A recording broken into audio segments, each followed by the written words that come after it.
12 giugno, ore 7.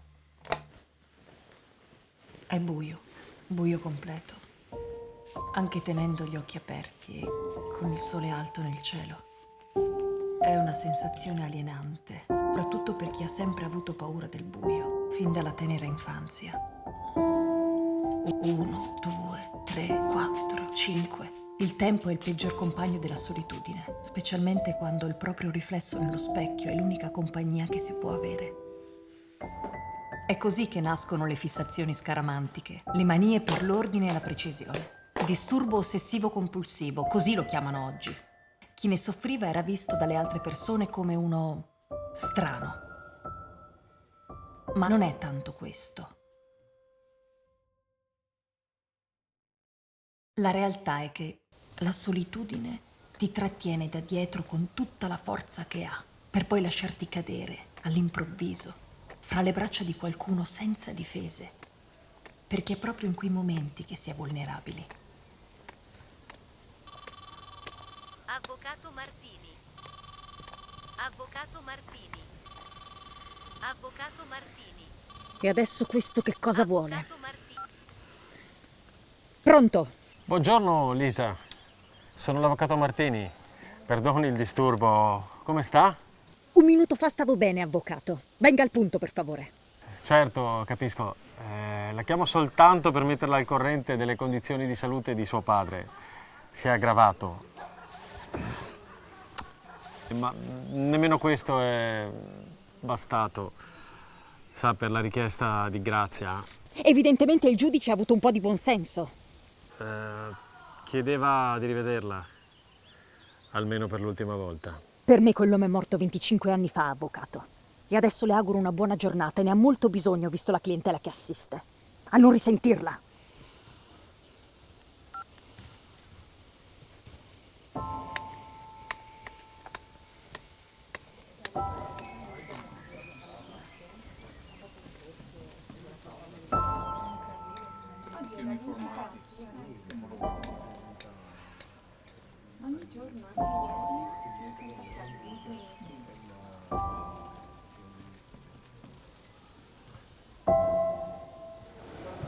Quindi la riunione è confermata?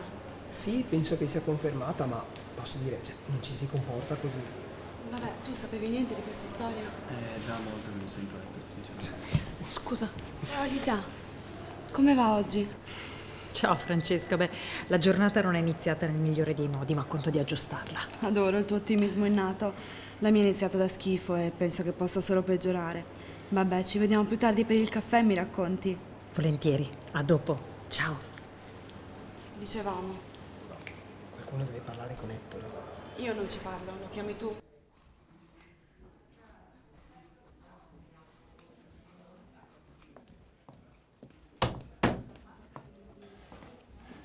Luisa, buongiorno, Fra 2 minuti nel mio ufficio. Non ho molto tempo. Capito? Va bene, direttore. Arrivo subito. Comunque il mio nome è Lisa.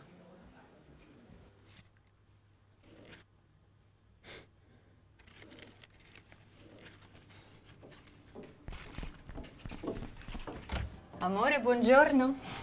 Oggi ti ho portato la Caesar salad come piace a te. Buongiorno, tesoro. Appoggiala pure là. Ciao.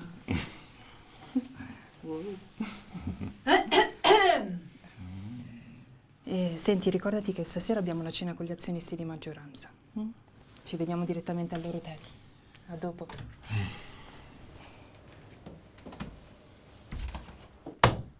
Ecco qua.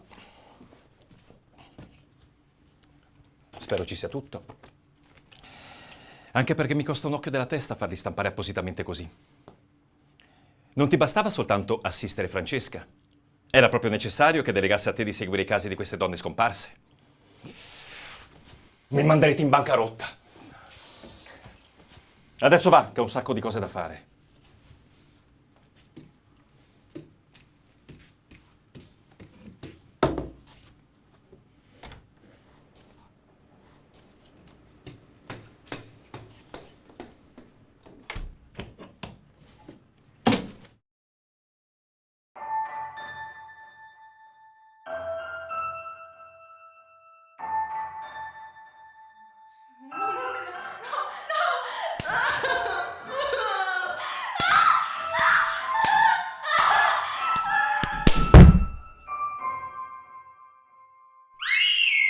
Lunedì 19 giugno, ore 6. Buongiorno cari detective. Anche oggi sarete in compagnia per un paio d'ore con la vostra dottoressa Watson, qui su Radio 104, l'unica radio tinta di giallo e nero. Come sempre vi assisterò nelle vostre indagini su Demoni di città, la nostra trasmissione dedicata al mistero che grazie a voi sta raccogliendo sempre più consensi. Grazie, grazie e ancora grazie.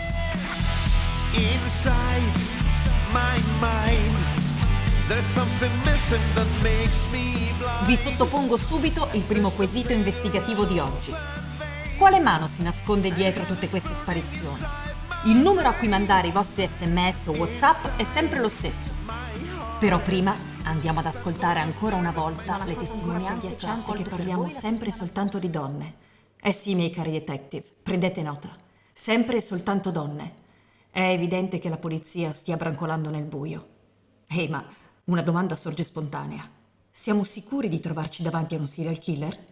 Come avete avuto modo di ascoltare, le testimonianze di tutte le persone presentano molte similitudini riguardo le vittime. La giovane età, ma non solo.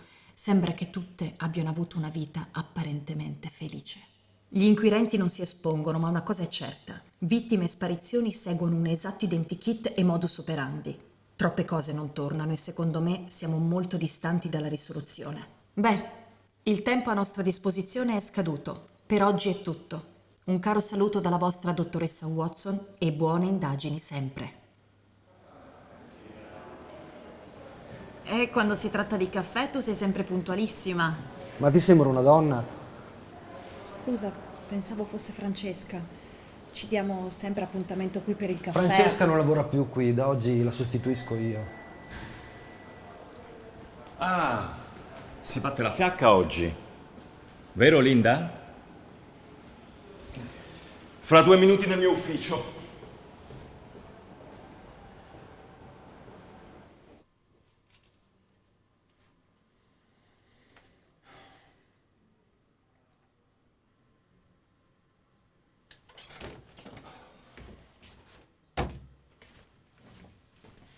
Ecco qua. Mi raccomando, la stamperia ci ha aumentato i prezzi da quando ha scoperto che lavori stabilmente in redazione.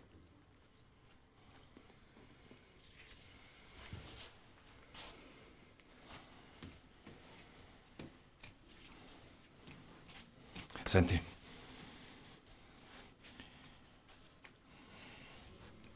Scusa se oggi sono stato duro. È che sono preoccupato. Anche Giada è scomparsa. Sua moglie. Mi dispiace, direttore, non so cosa dire. Ma quando è successo? Ieri. Non è più tornata a casa. Non era mai successo prima.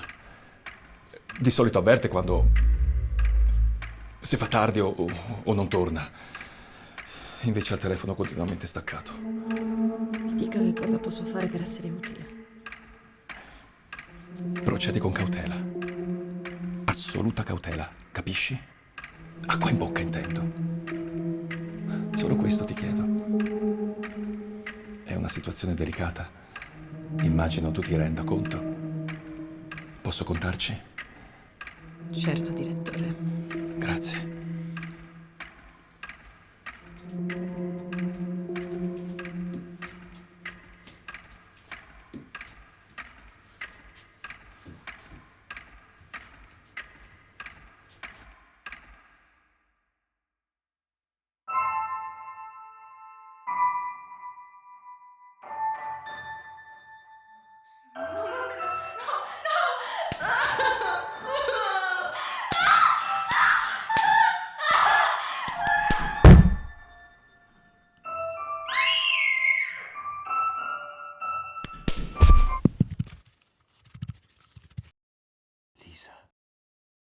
Lunedì 26 giugno, ore 6.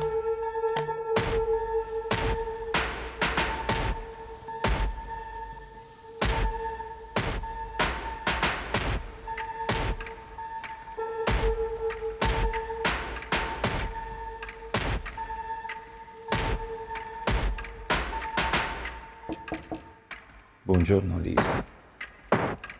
Volevo solo dirti che ho i nuovi testi. Fai pure con comodo. Intanto ti aspetto nel mio ufficio.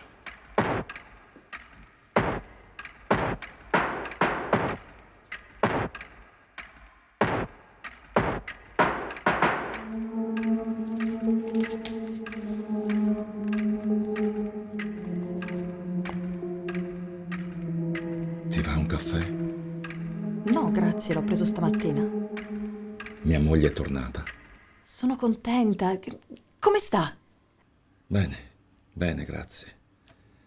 Aveva solo bisogno di staccare la spina per un po'. Meno male che non le è successo In realtà niente. ti ho convocata per dirti che da oggi ho deciso di cancellare definitivamente la tua trasmissione dal palinsesto. Perché? Come mai? Gli ascolti erano in aumento. Non rientra nella linea editoriale concordata con la nuova proprietà. Certo. Siccome sono disabile, lavoro solo per assistenzialismo. Se invece fossi normale, come tutti i giornalisti raccomandati qui dentro, col cazzo che avrebbe cancellato la trasmissione. Fingo di non aver sentito. In altre circostanze avrei preso seri provvedimenti di fronte a simili insinuazioni, ma non voglio certo infierire ulteriormente sulla tua condizione. Bene, privilegiata fino alla fine allora. La ringrazio per la compassione, direttore. Anzi, sa cosa le dico? Che me ne vado io, mi licenzio io. E vaffanculo.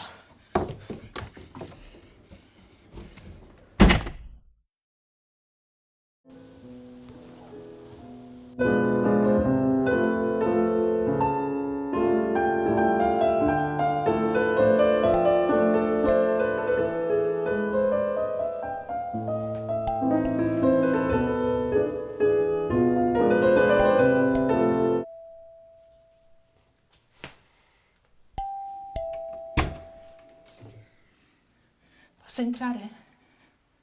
Giada, Ho bisogno di aiuto. certo, entra pure.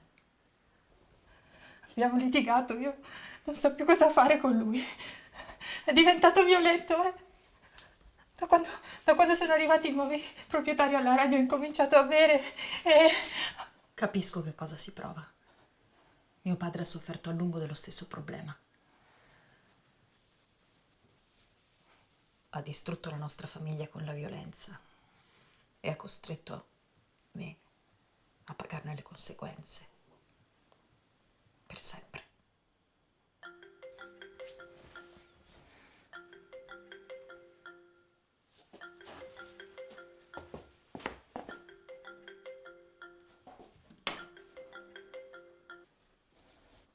Amore, dove sei? Ti prego, perdonami. Ettore, io non so più cosa fare con te. La cessione della radio mi ha sconvolto, lo sai.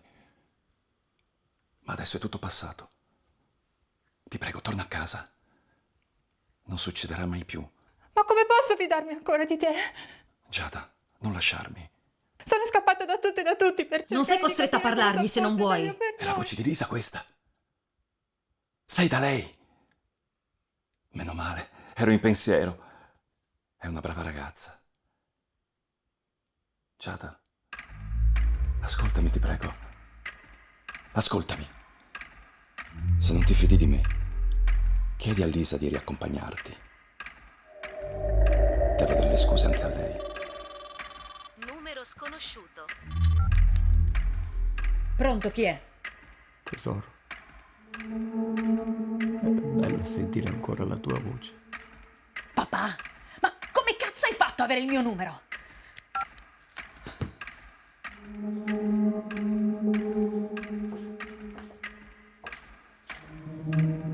Va tutto bene? Sì, sì. Mi ha supplicato di tornare a casa. Non l'ho mai sentito così disperato. Ho accettato. Cosa? No, ascolta, mi ha chiesto di convincerti ad accompagnarmi a casa. Ha detto che è stato molto scortese anche nei tuoi confronti, che ti deve un sacco di scuse e vuole farlo nel modo giusto. Ci sosterremo a vicenda. Ok.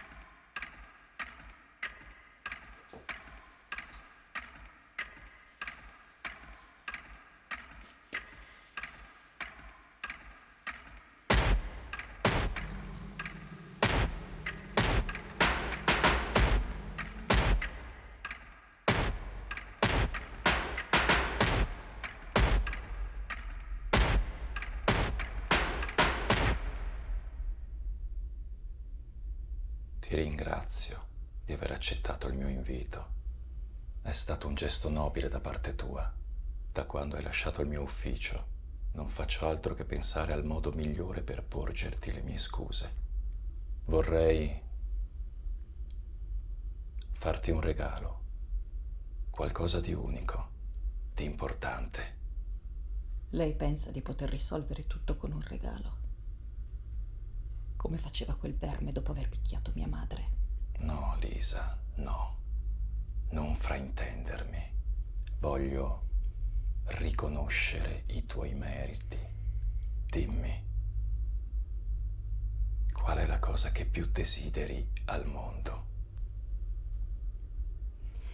Esclusa la morte di quell'assassino. Onestamente, così su due piedi non saprei. Oh sì. Sì che lo sai, Lisa. Non aver paura. Dillo apertamente. Beh, se proprio dovessi scegliere, vorrei tornare ad avere la vista. Come quando ero bambina, prima che quel bastardo mi colpisse.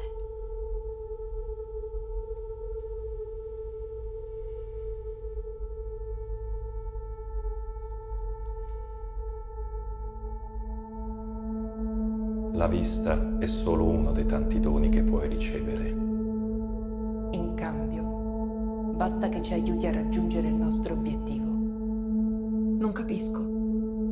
Guarda davanti a te.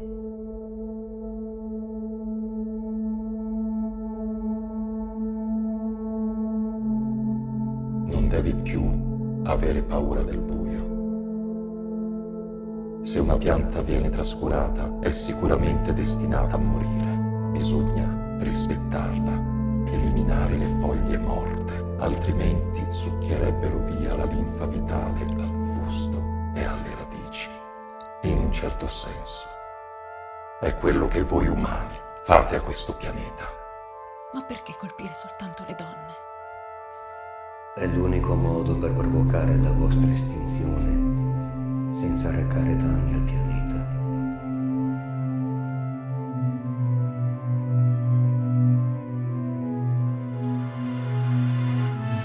È stato tutto così semplice. Ci è bastato imitare il comportamento dei vostri maschi. Non avevamo mai visto nessun'altra specie che con tanta ferocia arrivi ad uccidere le madri dei propri figli.